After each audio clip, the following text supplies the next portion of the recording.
The stock market dropped Friday after a really strong jobs report. What's good for the economy these days can be bad for stocks because investors predict interest rates will stay higher for longer. The U.S. economy added 256,000 jobs in December, about 100,000 more jobs than expected. And the unemployment rate ticked down to 4.1% from November's 4.2%.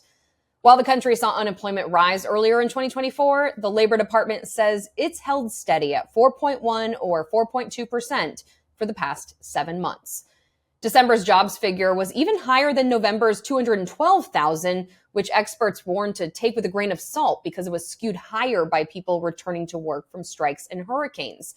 This December report appears to be buoyed by retail trade, which saw a 72,000 job swing from November to December.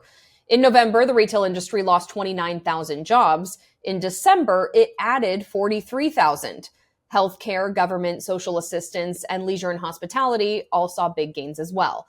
Earlier this week, Federal Reserve Governor Christopher Waller said the labor market is strong, but he still sees more rate cuts coming. I continue to believe that the U.S. economy is on a solid footing. I have seen nothing in the data or forecasts that suggest the labor market will dramatically weaken over coming months. Labor market weakness is what triggered the Federal Reserve to start cutting its benchmark interest rate in September, even as inflation progress stalled.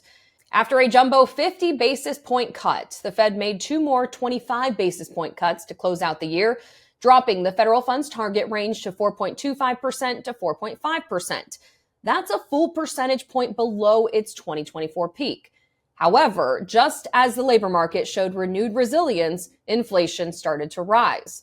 Consumer prices rose 2.7% for the year ending in November, after rising 2.6% in October and 2.4% in September. This minimal further progress has led to calls to stop or slow reducing the policy rate. However, I believe that inflation will continue to make progress toward our 2% goal over the medium term, and that further reductions in the policy rate will be appropriate. In December, the Fed released its latest economic projections, which forecast just 2 cuts in 2025, down from the previous forecast of 4. In response, interest rate expectations went up. This week, the average rate of a 30-year fixed mortgage hit 6.93%, according to Freddie Mac.